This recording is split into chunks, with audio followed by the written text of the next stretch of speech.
Électrices et lecteurs, j'ai accepté de m'engager sur la liste Grand Assemblée pour faire réussir la Martinique parce qu'elle est l'œuvre d'un authentique rassemblement de femmes et d'hommes animés par une même passion de servir. Un rassemblement qui a élaboré un projet en mesure de redresser la situation et de dégager de nouvelles perspectives d'avenir pour notre jeunesse. Pour le mettre en œuvre, Alfred, Marie-Jeanne et moi avons décidé de conjuguer la solide expérience acquise par l'un à la tête de la région et par l'autre à la tête du département.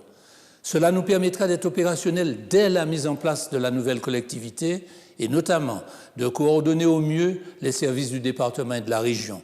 Je vais bien sûr m'attacher plus particulièrement à tout ce qui relève des compétences du Conseil général et notamment à l'aide sociale. Dans ce cadre, nous allons vite lancer l'élaboration d'un nouveau schéma gérontologique pour mieux répondre aux besoins et mettre en œuvre des actions innovantes pour les seniors. Nous allons de même lancer un nouveau schéma de l'enfance et de la famille et un nouveau schéma en faveur des personnes handicapées. Mais dans d'autres domaines, beaucoup de projets vont également être relancés, tels par exemple le pôle de compétitivité pour la gestion des catastrophes naturelles, et des projets innovants seront impulsés. Ce qui est certain, c'est que désormais, l'action va prendre le pas sur la communication. Martiniquaises, Martiniquais, la politique du logement social pratiquée actuellement est en décalage avec les attentes de la population. Le coût élevé des loyers, les délais d'attente encore trop longs rendent l'accès au logement difficile. Face à ce constat, la politique du logement social proposée par le Grand Assemblée s'articule autour de 3 axes forts. 1. Apporter des réponses adaptées en termes d'offres de logements individuels et collectifs, tenant compte du vieillissement de la population. 2. Répondre aux besoins de logement d'urgence. 3. Encourager la pratique du confortement sismique du patrimoine existant. Pour ce faire, les réponses clés identifiées par le Grand Assemblée sont augmenter l'offre de logement social pour absorber le flot de demandes non satisfaites, une forte participation financière de la collectivité au programme de logement, se doter d'outils performants comme l'établissement public foncier local en cohérence avec les programmes locaux de l'habitat des communautés d'agglomération, en partenariat fort avec les acteurs de l'action sociale. Lutter contre l'habitat insalubre et indigne en soutenant davantage les propriétaires dans les travaux d'amélioration de l'habitat.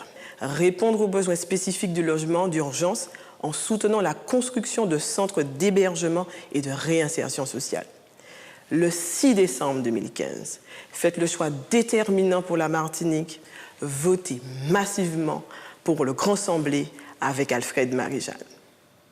Le paysage culturel s'offrant à nous aujourd'hui ressemble à un vaste champ de ruines, de projets avortés, de structures défaillantes, d'incapacité à édifier une politique culturelle durable, enracinée dans son identité. On peut citer l'échec cuisant du campus caribéen des arts, où ne subsiste qu'une filière art plastique essoufflée. Un Grand Saint-Pierre où l'imaginaire a fui l'imagination, ou peut-être l'inverse. On ne sait plus l'amertume des étudiants de l'IRAV. Nous, au Grand Assemblée, faisons de la politique culturelle un élément majeur de la construction identitaire, un viatique nous connectant au monde extérieur. Une coopération enrichie et une expansion internationale sont en toute certitude le fruit d'une meilleure optimisation des formations artistiques. Afin de professionnaliser la culture et permettre un meilleur rayonnement international, nous envisageons la réalisation de l'Institut martiniquais des arts, de la scène et du spectacle. Nous envisageons également le lancement de conservatoires musique, danse, théâtre avec les mêmes finalités citées précédemment, ainsi qu'un laboratoire numérique de musique traditionnelle. Fais-nous confiance. En Martinique, le bilan économique des 5 dernières années est catastrophique. Le Grand Assemblée préconise un développement qui vise à améliorer concrètement notre quotidien. L'impulser, c'est favoriser le désenclavement routier, aérien, maritime, numérique. C'est promouvoir des techniques et des produits innovants à forte valeur ajoutée dans les secteurs de l'agriculture, de la pêche, de la pharmacopée, le tourisme, le BTP et autres. C'est enfin permettre à ceux d'entre nous qui veulent créer et travailler d'être en réelle capacité de le faire dans notre pays. Dès notre arrivée à la CTM, 3 mesures d'urgence s'imposeront. Créer un environnement financier adapté à la réalité de nos entreprises, notamment les TPE, en réalisant un emprunt obligataire de 250 millions, conforté par une banque publique d'investissement, aidant enfin nos entreprises à se développer. assurer la relance par une politique de grands chantiers structurants, initier un plan de développement de l'économie sociale et solidaire en faveur notamment des associations et autres structures d'insertion par l'économique.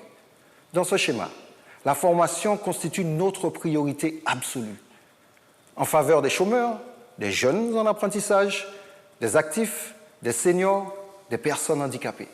Nous savons respecter nos engagements et nous l'avons déjà prouvé.